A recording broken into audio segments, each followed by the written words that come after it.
అంత చెప్పండి. Heavens, highest heavens, ancient heavens. ఇంకా పైకి వెళ్ళిపోతే, I will tell you one secret.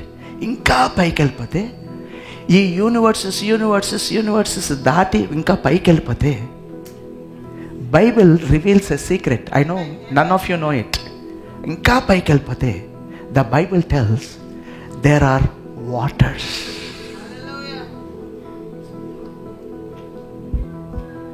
There are waters. There are waters. ఎప్పుడైనా విన్నారా?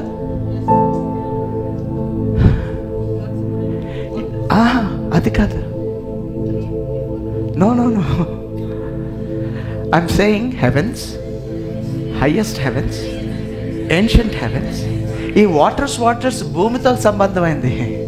ఈ యూనివర్స్లో ఉన్న భూమితో సంబంధమైంది. అది కాదు. Heavens, highest heavens, ancient heavens, and then waters.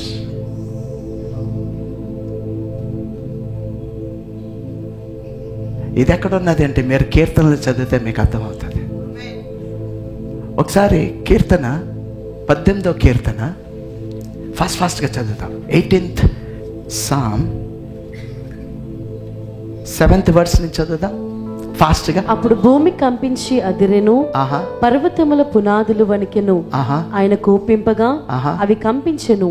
ఆయన నాసిక రంధ్రముల నుండి పొగ పుట్టెను. ఆయన నోట నుండి అగ్ని వచ్చి దహించెను.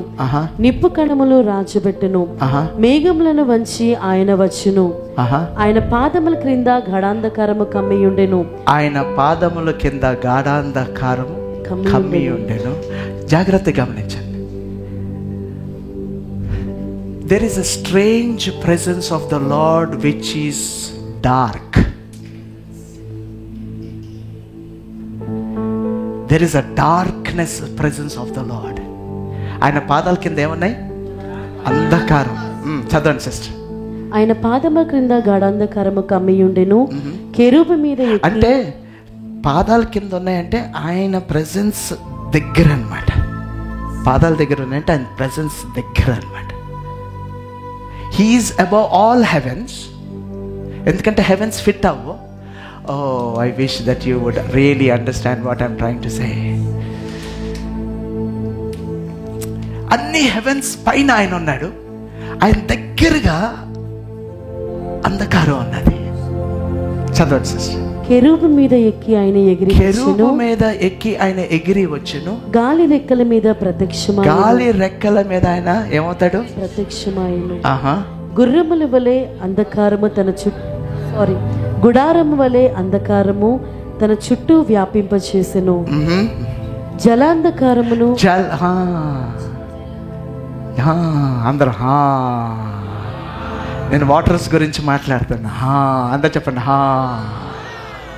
ఏం ఆయన చుట్టూ ఏమున్నాయి? జలాంధ అంటే ఏంటయ్యి? Dark waters.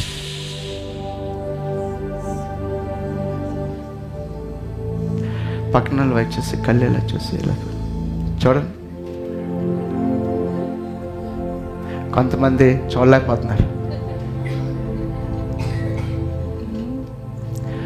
గాలి రెక్కల పైన నీ కెరూబు మీద నా ప్రక్కకొచ్చి నిలిచావు. మండే నిప్పుల నుండి వచ్చిన నీ ఉరుము ధ్వనితో శత్రువుని ఓడించావు. దావీదు పాడిన పాటలు. నీ ప్రేమే కదా నన్ను వెంటాడెను, కీర్తనీయుడా ఆరాధనా నీకే. యెహోవా నీ సన్నిధి కారు చీకటితో కమ్మియున్నది, అంధకార మేఘములను వంచి గర్జించి దిగి వచ్చినావు. నీ శ్వాసకున్న ఊటలకు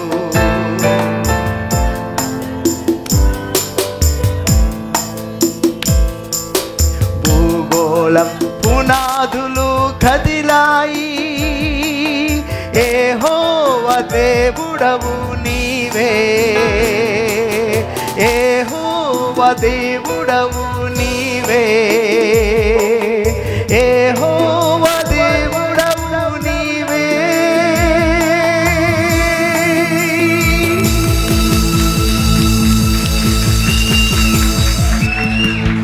అందరూ చెప్పండి, heavens, highest heavens, ancient heavens, waters.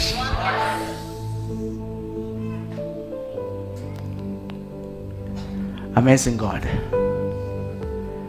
Praise the Lord. Hallelujah. Amen. ఈ యేసు ప్రభు, జాగ్రత్తగా గమనించింది, యేసు ప్రభు ఎఫెసీయులకు రాసిన పత్రిక 4వ అధ్యాయం 10వ వచనంలో ఏమని ఉంటుందంటే, the one who descended into the very one who ascended higher then all the heavens అంటున్నాడు.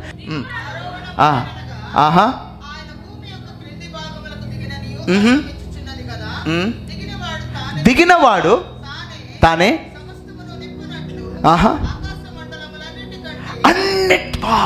అందరు గట్టి చెప్పండి, అన్నిటికంటే.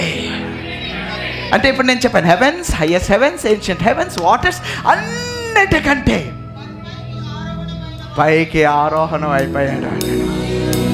అన్నిటికంటే అంటే అన్నిటికంటే ఏమున్నది, అన్నిటికంటే ఏమున్నది అంటే, as I said to you, everything is in the physical realm. There is only one thing that was there even before the time. Father's house. He went up there. He went up to the highest level of Father's house. వెళ్ళిపోయాడు, పైకి వెళ్ళిపోయాడు. Amen. Praise the Lord. Hallelujah.